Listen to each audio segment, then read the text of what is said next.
Hello friend, स्वागत है आप सभी का एक बार फिर से मेरे यूट्यूब चैनल रजत भान सिंह तोमर पे।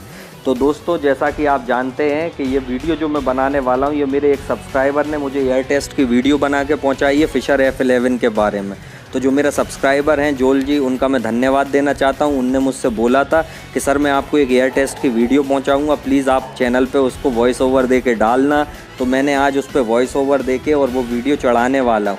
तो चलिए उनकी फिशर F11 का एयर टेस्ट देखते। जैसा आप देख सकते हैं यहाँ पे काफ़ी सारे आइटम है, mangalsutra, aluminium coin, copper coin, यहाँ तक कि सिल्वर की पायल और जंग खाए हुए नट बोल्ट, हर तरह का आइटम आपको जो उन्होंने निकाला है अभी तक इस मशीन से, हर तरह का आइटम उनने इसमें रखा हुआ है। अब देख सकते हैं आप मशीन ज्वेलरी मोड पे उनने सेट कर रखी है, डिस्क्रिमिनेशन सेट कर लिया, वॉल्यूम वो सेट कर चुके, सेंसिटिविटी उनने काफ़ी कम रखी है, सबसे बड़ी बात यहाँ पे ये है।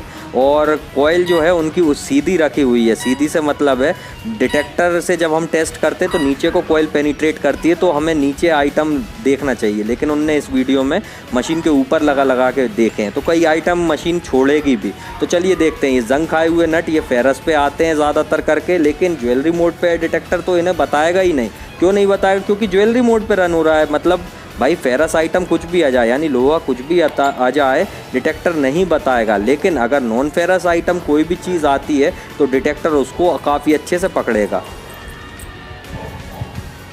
देख सकते हैं ये पायल है, वो मंगलसूत्र रखा है, कॉइन रखे हैं अलग अलग तरह के, हर तरह का आइटम आपको दिख रहा होगा इस वीडियो के अंदर। और फिशर F11 पे एयर टेस्ट में ये देखिए, ये पायल की रीडिंग 3 पे पहुंच रही है, डेप्थ इसकी 2-3 इंच पे बता रही है। जैसा कि आपको दिख रहा होगा ये 3 नंबर पे पहुंच रही है, 2-3 जंप हो रही है बार बार, आप देख सकते हैं 2-3 और काफ़ी अच्छा डिटेक्टर साउंड भी कर रहा है। और सबसे बड़ी बात है, जोल जी ने ये वीडियो जब बनाई है तो डिटेक्टर की जो कॉइल है वो उल्टी तरफ ऊपर की तरफ से चेक कर रहे हैं। अगर यही नीचे की तरफ से चेक करते तो ये काफ़ी और अच्छे से साउंड प्रोवाइड कर रहा होता। ऊपर की तरफ से डिटेक्टर कम पकड़ता है क्योंकि कॉइल नीचे को पेनिट्रेट करती है, ना कि ऊपर को। अब ये देखिए गोल्ड पेंडल बिल्कुल गोल्ड की रेंज पे आ रहा है, 3 नंबर। ये आप देख सकते हैं बीच का जो डिब्बा होता है फिशर F11 का, उसमें आपको देखने को मिल जाएगा एल्यूमिनियम और गोल्ड। और ख़ास तौर से ये देखिए आप, गोल्ड का कैरेट के हिसाब से वो भी 3 नंबर पे आया। और यहाँ पे एक पायल जो इनने उठाई थी, अब ये तो मेरे को नहीं पता किस चीज़ की बनी हुई थी, शायद एल्यूमिनियम मिक्स हो, इसलिए ये पायल 3 नंबर पे आई, या फिर हो सकता है वैसे तो नॉन फेरस आइटम पे आया। अब ये कॉइन देखिए, ये लगभग कॉपर का कॉइन है, या जी हाँ ये कॉपर का कॉइन है। अब आप ये कॉपर के कॉइन को देखिए टेस्ट करके, ये 4 नंबर पे आ रहा है, यानी इस पे कॉपर का कॉइन जो है ये इसकी रीडिंग अभी 4 पे आ रही है। आप साउंड सुन सकते हैं प्रॉपरली। अगर ये डिटेक्टर की कॉइल ऊपर उठा के रखी होती और नीचे को अगर हम इस सिक्के को चलाते तो काफ़ी अच्छी रीडिंग समझ में आती। हालांकि जोल जी ने ऊपर की तरफ से इसको स्कैन करके देखा है। तो चलिए कोई बात नहीं, क्योंकि वीडियो हर कोई नहीं बना सकता, लेकिन ये है कि आई अप्रिशिएट देम, क्योंकि भाई उनने इतनी मेहनत करके ये वीडियो बनाई और अपने लिए डाली जिससे आप लोग और अच्छे से देख सकें भाई। लेकिन अगली बार कोई वीडियो डाले तो एक चीज़ का ध्यान रखना, ये कॉइल हमेशा ऊपर रहना चाहिए, मतलब नीचे की तरफ आइटम रहना चाहिए उसके। अब ये देखिए ये चेन, ये आप देख सकते हैं 2 पे आ रही है इसकी रीडिंग, तो ये भी नॉन फेरस आइटम है, नॉन फेरस पे ही पहुँच रहा है। फेरस था नट तो वो रिजेक्ट ही हो चुका। ये सिंगल देखिए, ये ऊपर की तरफ बहुत कम पकड़ता है, मामूली सा पकड़ता है। क्यों पकड़ता है? क्योंकि ये ऊपर की तरफ है कॉइल।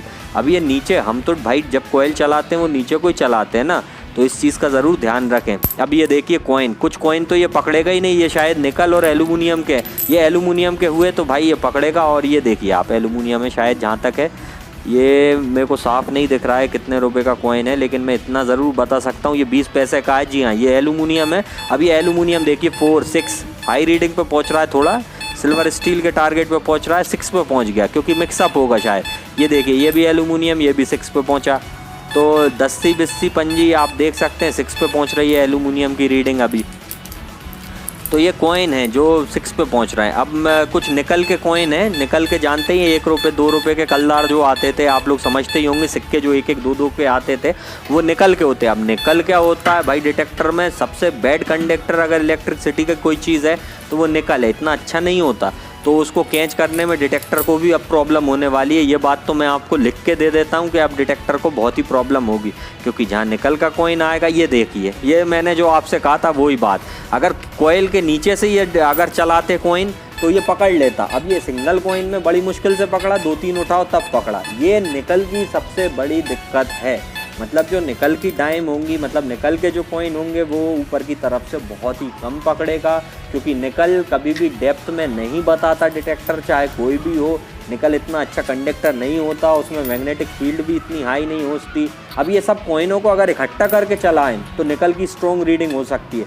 जैसा अभी देखिए आप ये इकट्ठा करके चला रहे हैं लेकिन नहीं होगी, लेकिन ये एक साथ एक लाइन से हो, जैसे अब देखिए ये लाइन से कर दो इनको, लाइन से अगर आप चलाओगे, ये अलग अलग चला रहे हैं नहीं पकड़ेगा। निकल है नीचे कोयल के चल रहा होता, कोयल ऊपर होती आसमान में तो पकड़ लेता, लेकिन ऊपर की तरफ से नहीं पकड़ेगा। अब ये इकट्ठे करने के बाद ये मैग्नेटिक फील्ड बनाएंगे क्योंकि एक दूसरे से जुड़ चुके हैं। अभी आप देखिए इलेक्ट्रिसिटी, ये देखिए ये बिल्कुल आप बिल्कुल क्लियर सुन सकते हैं 7 और 8 पे आने लगी निकल डाइम। क्यों आने लगी भाई, यही चक्कर है, कोयल ऊपर से वर्क नहीं करती, नीचे से करती है वर्क, तो हमेशा नीचे से चलाएं कोई भी कॉइन को। और निकल हमेशा बहुत कम मात्रा में पकड़ता है, कोई भी मेटल डिटेक्टर हो। क्यों पकड़ता है, क्योंकि निकल इतना अच्छा कंडक्टर नहीं है इलेक्ट्रिसिटी का। अब आप देख सकते हैं और भी चीज़ों के एक्सपेरिमेंट, ये 3 पे रीडिंग आ रही है, अब ये मैं देख नहीं पाया। ये देखिए आप ये कॉइन ये 3 पे पहुंच रहा है। अब ये कॉइन किस चीज़ का बना हुआ है आप लोग देख सकते हैं। ये जहाँ तक है मेरे हिसाब से मिक्सअप है, ये पुराने टाइम के 1-1 रुपये के सिक्के हैं। ये भी निकल और मिले हुए आते थे थोड़ा स्टील की वैल्यू में, तो ये एल्यूमिनियम और उसमें मिले हुए हैं निकल में, तो ये 3 पे पहुँच रहे हैं। अब ये देखिए, अब ये कॉइन आप देख सकते हैं इंडियन हेड पेनी जिसको बोलते हैं एक हिसाब से हम लोग, ये 4 पे पहुंच रही है। ये भी काफ़ी अच्छी रीडिंग दे रहा है। मतलब आप लोग देख सकते हैं अलग अलग कॉइन पे अलग अलग रीडिंग, अलग अलग चीज़ पे अलग अलग रीडिंग। तो भाई आप लोगों को मैं एक ही चीज़ सजेस्ट करूँगा, आप डिटेक्टर लेते हैं, आप अपने डिटेक्टर से पहले एयर टेस्ट करें इसी तरह से, ताकि आप लोगों को भी टारगेट समझ में आए। भाई ये 50 पैसे का कॉइन है, अब ये 50 पैसे का कॉइन कहाँ पे जाएगा ये भी आप देख सकते हैं। जंग खाया हुआ है, थोड़ा रस्टी हो रहा है, तो इस कॉइन को अगर आप देख लें अच्छे से, रस्टी है, थोड़ा सा जंग खाया हुआ है, तो ये देखिए ये भी काफ़ी अच्छे से पहुंच रहा है 3 नंबर की रीडिंग पे। ये नॉन फेरस में काफ़ी अच्छी मिड रेंज की टोन प्रोवाइड कर रहा है। क्यों कर रहा है, थोड़ा रस्टी हो गया इस कारण से, नहीं ये हाई टोन पे पहुंचना चाहिए था जबकि। अब ये आप देख सकते हैं ये भी थोड़े रस्टी हैं, कॉपर कॉइन है शायद, जहाँ तक है मेरे हिसाब से, मैंने देखे नहीं अच्छे से। लेकिन एक बात है, आप लोगों को एयर टेस्ट सबसे पहले करना चाहिए। जो भी आप डिटेक्टर खरीदते हैं उनका एयर टेस्ट होना चाहिए। अब ये पुराने ओल्ड कॉपर कॉइन है, इनकी रीडिंग भी आप लोग देख रहे हैं, तो आप देख। तो दोस्तों चलिए, देखा आपने अलग अलग तरह की अलग अलग रीडिंग आती है। कॉपर कॉइन पे 8 की आ रही थी भाई, वो उनने छोड़ दिया, तो इस वजह से इस वीडियो के अंदर कवर नहीं हो पाया। कई सारी चीज़ों की उनने रिकॉर्डिंग करके और रीडिंग लेके ये वीडियो मेरे को पहुंचाई थी, और हर तरह से इस वीडियो के अंदर आपने अलग अलग चीज़ों का एयर टेस्ट देखा होगा। और मैं सिर्फ आपको एक ही चीज़ बोलूँगा, फिशर F11, F22, F44, मतलब अगर ये तीनों मशीन आप लेते हैं तो ठीक इसी तरह का एयर टेस्ट आप भी करिए। कोई भी मशीन हो आप तो हर मशीन पे कर सकते हैं। अब ये जो क्लिप आप देख रहे हैं, इस क्लिप में जोल जी ने 2 आइटम रिकवर करे थे, एक कॉपर कॉइन और एक कॉपर की अंगूठी। लेकिन उनका सवाल था मेरे से कुछ कि सर ये कॉपर की अंगूठी है या गोल्ड की, वो गोल्ड की समझ रहे थे इसको, और ये कॉपर कॉइन निकाला था उनने। अब ये देखिए ये दोनों चीज़ें हैं तो कॉपर की, लेकिन रीडिंग इन पे अलग अलग क्यों आ रही थी, उनका सवाल ये था।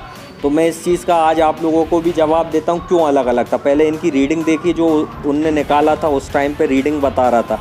ये जो कॉपर कॉइन है, ये जो आपको दिख रहा है, ये थोड़ा रस्टी हो रहा है, आप लोग अच्छे से देख सकते हैं, और ये पहुँचेगा हाई रीडिंग पे आपका। देखिए 6, 7, 8, 9, मतलब 6 पे ये अभी आपको बता रहा है, जंपिंग हो रहा है, कभी 5 कभी 6 पे पहुंच रहा है। भाई ये हाई रीडिंग पे इसलिए पहुंच रहा है क्योंकि ये जंग खाया हुआ है, हल्का सा रस्टी है, इसमें थोड़ी मैग्नेटिक फील्ड अधिक होने के कारण ये टॉप रीडिंग पे पहुंच रहा होगा। जब ये बरीड होगा, जिस टाइम इनने डिग करा होगा, इसकी रीडिंग भी काफ़ी हाई होगी। जैसा आप देख सकते हैं इनने घिसा है इसको, हालांकि इस पर मैग्नीशियम मतलब पूरी तरह से नीला पड़ चुका होगा ये कॉइन गड़े गड़े। अभी आप देख सकते हैं ये कॉपर की रिंग थी, अब ये कॉपर की रिंग साफ़ सुथरी थी, इस पर कोई जंग नहीं थी, इसलिए इसकी रीडिंग 3 पे आ रही है। आप देख सकते हैं बिल्कुल क्लियरली 3 पे क्यों आई भाई। गोल्ड, कॉपर, एल्यूमिनियम F11 में ये बीच के डिब्बे में ही आएंगी ज़्यादातर करके आपको। तो ये चीज़ आप लोग ध्यान रखें, एयर टेस्ट करके मशीन को पहले अलग अलग चीज़ों पे एयर टेस्ट करें और अलग अलग पे देखें। हमेशा मेटल डिटेक्टर फेरस और नॉन फेरस ही बताता है, बाकी 3 तरह का डिस्क्रिमिनेशन इसमें पैटर्न बनाया ज़रूर गया है, लेकिन ज़रूरी नहीं कि वो डिस्क्रिमिनेशन पैटर्न हमेशा सही हो।